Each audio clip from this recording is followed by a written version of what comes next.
morning. I want you to turn to the person next to you. I want you to look them in the eye, and I want you to introduce yourself as a mega genius today.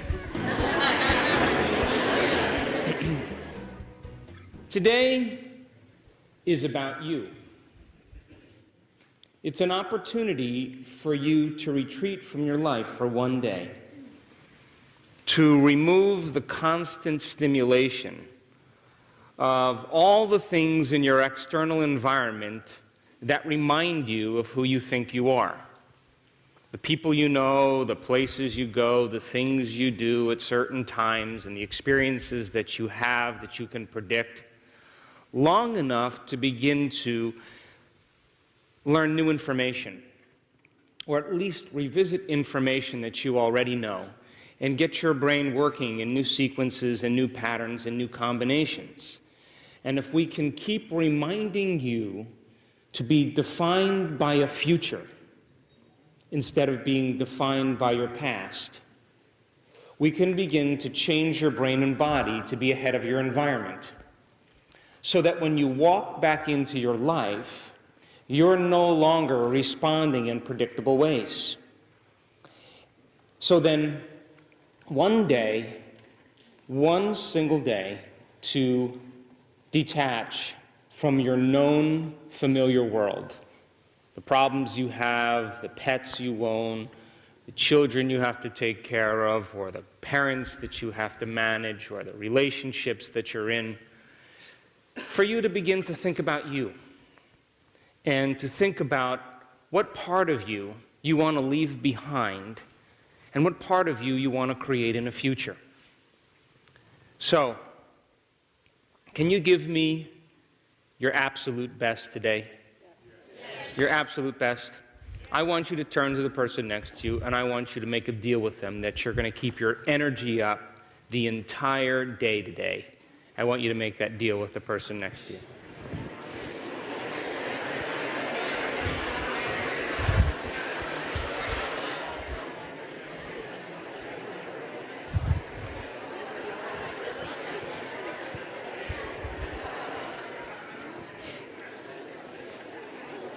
So last night when we were talking, we were saying that learning is making new synaptic connections. And every time you learn something new, there is a physical change that takes place in your brain. I'm going to show you pictures of that this morning. Which means then, if you begin to learn something new, new neurons begin to connect in new ways. So if learning is making new synaptic connections, then remembering is maintaining and sustaining those connections, which means you have to revisit that information, and you have to review it, and you have to fire and wire those connections so that they develop a long-term relationship. And as you begin to revisit that information, and your brain begins to create pictures, and you begin to describe that picture, you're creating a model of possibility. How many people are with me? And so the model that you create today has to be complete. There can't be any holes or any weaknesses in it, because if there is, you're going to just turn off and you're not going to accept possibility. So I want you to make a deal with the person next to you, that between the two of you today, you are going to build a very clear model. Because I'm going to explain concepts and ideas, and I'm going to ask you to turn to the person next to you and explain those concepts so that you begin to wire this information in your brain, so that in your weakest moment, in your darkest hour, you don't talk yourself out of greatness. Make that deal with the person next to you. Now, we have this privilege of being a human being, is that we can make thought more real than anything else. And that our awareness is so mobile. You can begin to think about what you're going to do this evening, and what type of wine you're going to drink, and who you're going to go out with. And you could begin to contemplate and select the possibility that exists in the quantum field. And as you begin to select that future moment, you forget about the present moment. Or you can unfold the past bitter memory that's tattooed in the recesses of your gray matter, and like magic, you can bring it to life. And in that moment, it's real. And your body, as the unconscious mind, is living in that past, in that moment, and you miss the present moment. Now, the average human being loses their attention span 6 to 10 times per minute. So everybody has ADD. But paying attention is being present. And it is a skill, just like golf or tennis.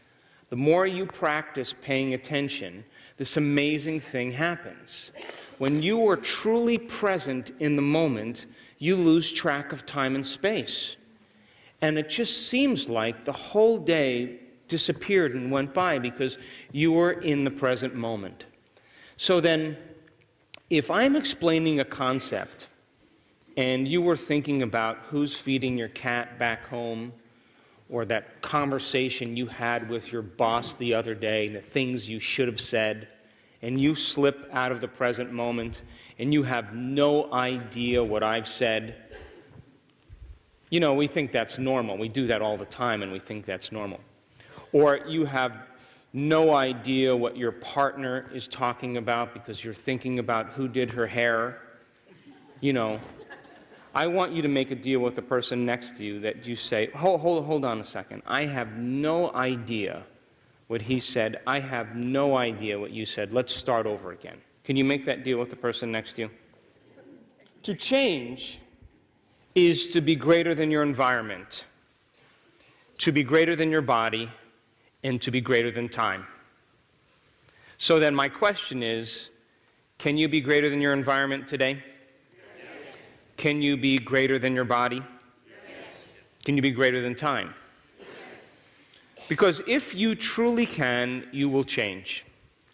So then, the research shows that when you come to a concept or an idea, you know, and you're reading a book or you're watching a documentary or you're studying something and you come to a concept or an idea where there's a word that you don't understand, or a concept that's complicated and you're not going back and understanding it, do you know that if you keep reading past that point, that your comprehension goes down incrementally? So that you've just read 5 pages, you have no idea what you read. Your awareness is in the freezer with the Haagen-Dazs. Your brain is processing the information, but your awareness is somewhere else. That's because you got to something that you didn't understand, and you continued on. So if you can stay present with this information, and you can work with your partner in building the most complete model possible, and you can begin to integrate this into the networks of neurons that you already have, every time we build this concept and build it a little bit more, you're going to begin to wire that information into your brain so that when we get to this afternoon and it comes time to apply all of this philosophical, theoretical, intellectual information for you to have an experience, you have more intention behind it. And the research shows that if you assign more meaning behind what you're doing, you get better results. They took a group of Latin American maids in Texas, and they watched them.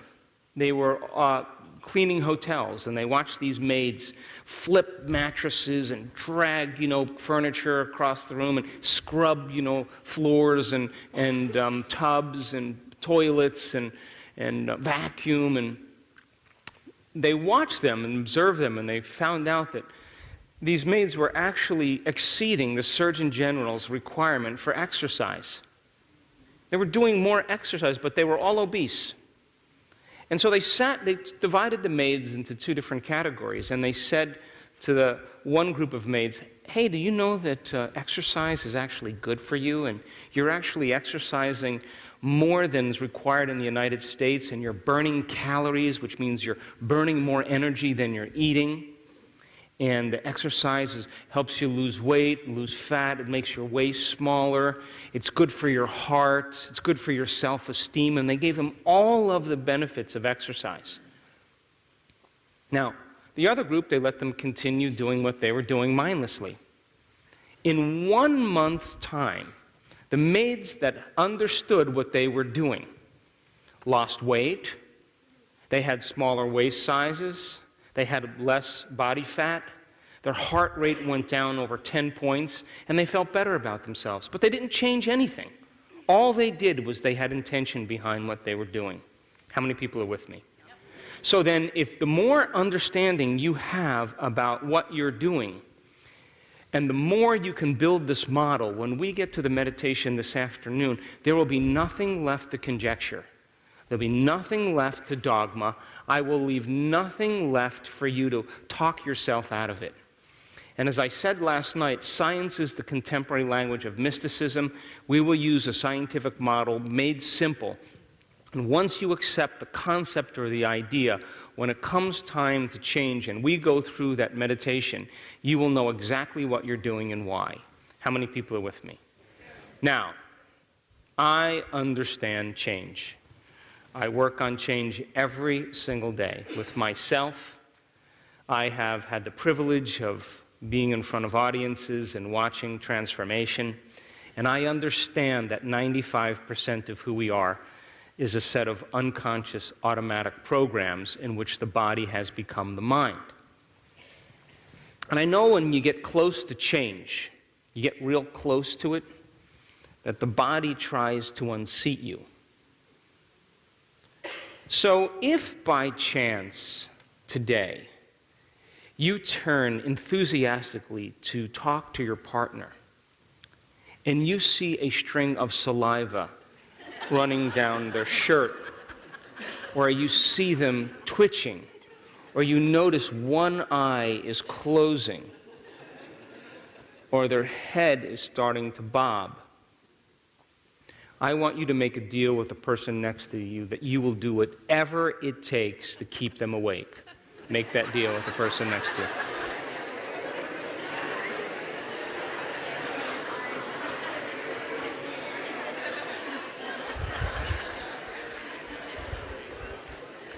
So now, give the person next to you a hug, an embrace, and let's begin. So if your brain is organized to reflect everything you know in your life, your brain is a reflection of your external environment. Your brain is an artifact of all the things you've learned and experienced in your life. If you're not in a state of creation every single day, wouldn't you agree then that if you get up and you do the same thing as you did the day before, you're working off the old hardware in the brain and you're thinking in familiar ways? How many people are with me?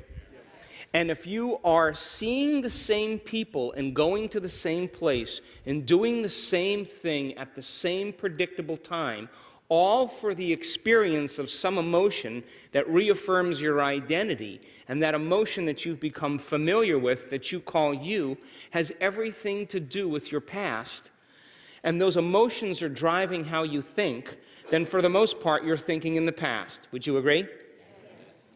And those same thoughts will always lead to the same choices. And those choices will be unconscious choices that will lead to unconscious behaviors.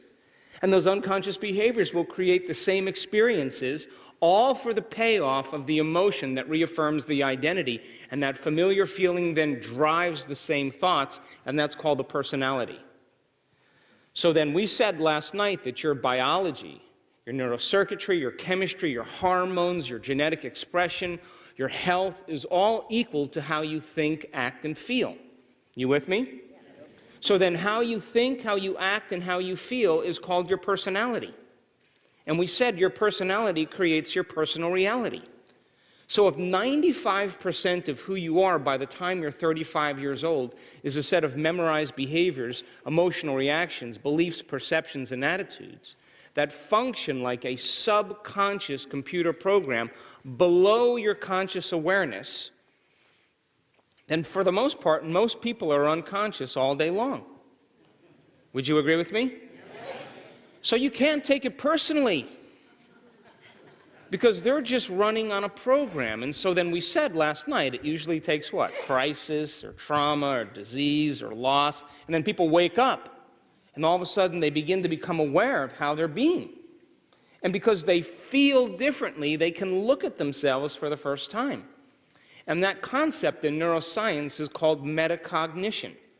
And because of the size of the frontal lobe, 40% of the brain, that's where your self-awareness exists. And it means then you could modify your state of being to do a better job in life. You can look at yourself, think about what you're thinking about. And one of the greatest moments in my life is when I realized just because I have a thought doesn't necessarily mean it's true. In other words, don't believe everything you think. And once I realized that I had the choice to either empower that thought or not, all of a sudden I was able to observe it. So you would have to agree with me then that if you're observing your thoughts, it means now you're no longer the program. You're the consciousness observing the program, and you begin to separate yourself from that automatic, unconscious state of being. How many people are with me? And wouldn't you agree then if you were changing a habit, whether you wanted to lose weight or stop smoking or stop eating chocolate, whatever people do, you're going to have to look at the things that cause you to return back to the same choice. And you're going to review in your mind, oh my gosh, I know that little devil's going to come up and say, go ahead, start tomorrow. Chocolate's good for you. It's all right. Everybody else is eating it, And you have to become selective about that thought's going to come up, and you have to overcome that thought. Would you agree? Because that thought's going to lead to the same choice, right? So you have to review in your mind who you no longer want to be. And then you're going to have to observe your behaviors. And as you begin to observe your behaviors, you're going to have to make a decision with such firm intention that the amplitude of that decision carries a level of energy that's greater than the hardwired programs in your brain and the emotional addiction or memory in your body. And your body responds to a new mind. It gets a rush of energy. And when it gets that rush of energy, you're giving it a sampling of the future.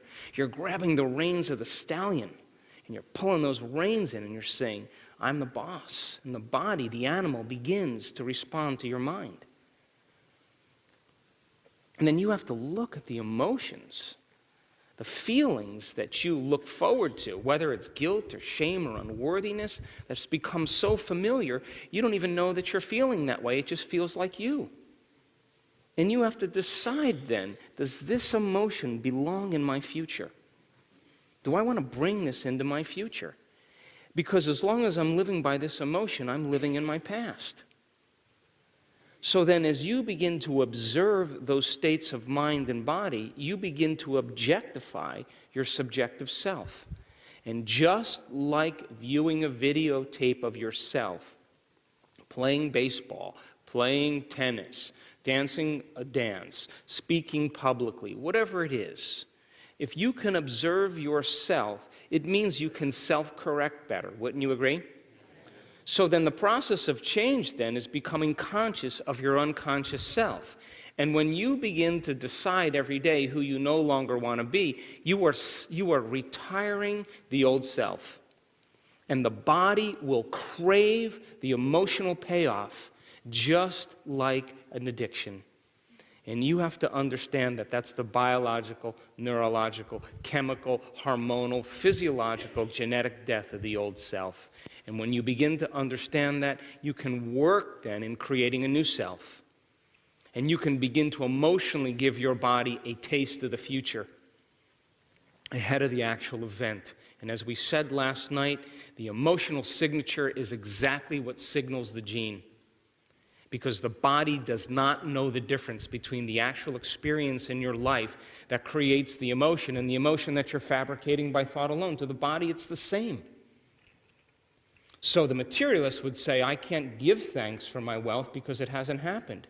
Well, that's because you believe that your personality somehow is being created by your personal reality. In other words, your environment is controlling how you think and feel. That's the Newtonian model of reality. But the quantum model of reality is how you think and feel begins to affect your external environment. So then, as you begin to decide what thoughts you do want to fire and wire in your brain, and you move into a new state of being, and when from that state of being you begin to plan your behaviors, instead of obsessing about all the worst things that could happen to you, you start obsessing about what you're going to do with all your wealth, with all your health and vitality, with all your freedom. And as you begin to plan your behaviors and rehearse your actions, your brain does not know the difference between the external experience and the internal experience, because if you're present with what you're doing, the thought is the experience. How many people are with me? And the brain captures a thought as the experience because of the size of the frontal lobe. That's the crowning achievement of the human being. That's where you create from. And as you begin to speculate possibilities and you review it over and over again, the frontal lobe silences the circuits in your brain that has to do with all the chatter.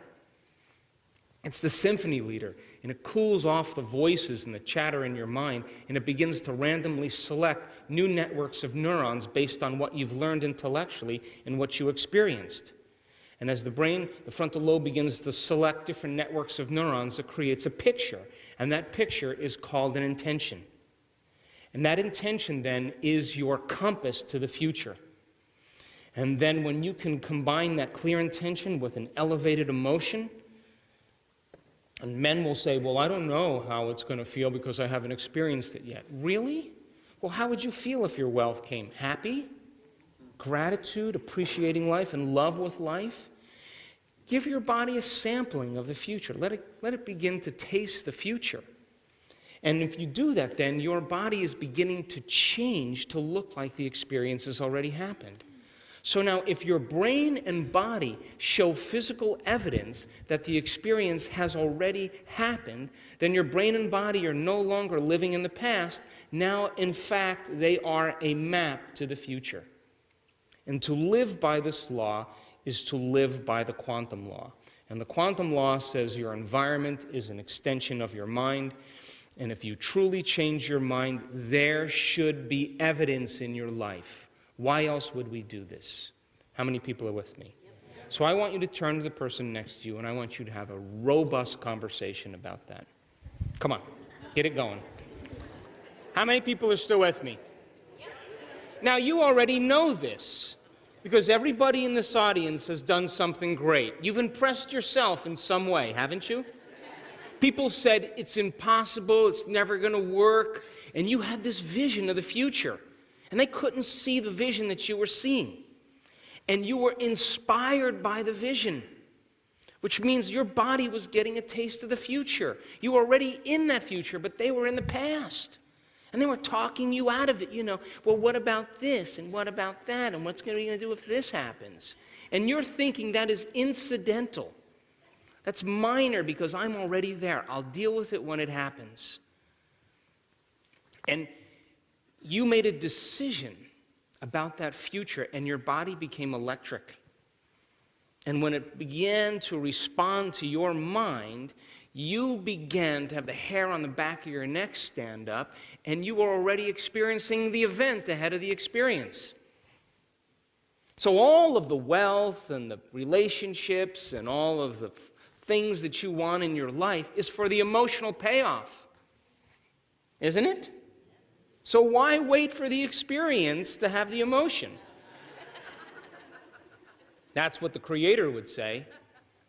A Creator's already experienced it enough times that their brain and body already know what it's going to be like. But here's the payoff, though. The payoff is that when it actually happens, it's greater than you could imagine, because your senses are now involved in the whole experience. And the quantum field, then, is the organizer of the event. It's not you that does it.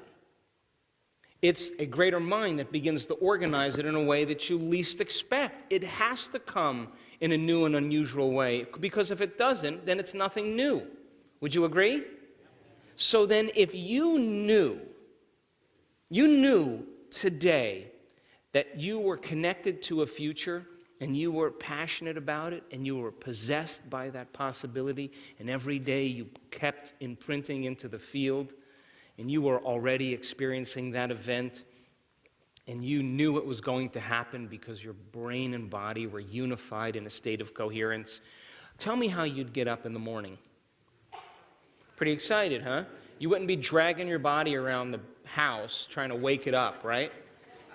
I call that the school trip phenomenon. You know the school trip phenomenon? Remember when you were a kid and, you were going on the school trip and you woke up before your parents and you were dressed You were ready to go.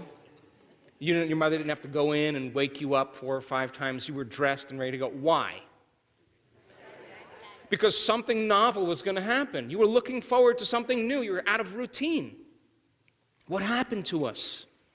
That's because the body is already in the event. It's craving the unknown. You with me? So then, when you begin to see a possibility and you connect with that potential in the quantum field, and how many potentials are in the quantum field? A few? Oh, you would say infinite, yes? So with infinite possibilities that exist in the quantum field, there's infinite experiences, yes? Poke the person next to you, come on. So if there's infinite experiences, then there's infinite emotions. Would you agree? So it has nothing to do with guilt and shame and unworthiness, because the new experiences have everything to do with awe and wonder and magic and mystery.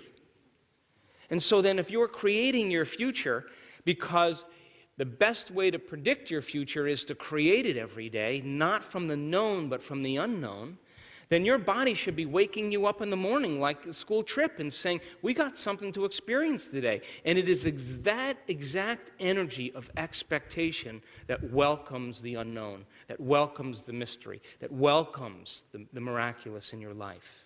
How many people are still with me? So then people try to talk you out of it. Look, I mean, my kids, they're all raised with these concepts, and they do amazing things. And, they sit down with me and they say, look, I want to live in Vietnam, and, I'm going to do this, and that's my daughter's new thing. And I'm the person that taught her this stuff, and there's a part of me that's saying, really? You're going to do what? And I just sit there and I go, oh, okay. And have you worked this? Oh, yeah, this is how it's going to go. Now, I can't even get in her way any longer, because I don't want to collapse possibility for her. I have to sit back and go, wow, all right, so let's talk about how we're going to get there. But people will talk you out of possibility because they're not seeing the vision or the intention that you're seeing. Would you agree? Don't you think Martin Luther King was talked out of possibility?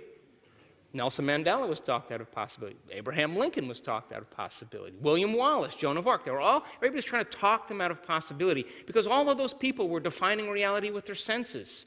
They were beyond their senses. They were in the future. The Wright brothers were in the future. They were already there. And so when people can't align with that vision, you know what you do? If you're truly committed to that end, all of a sudden, you are being greater than your environment.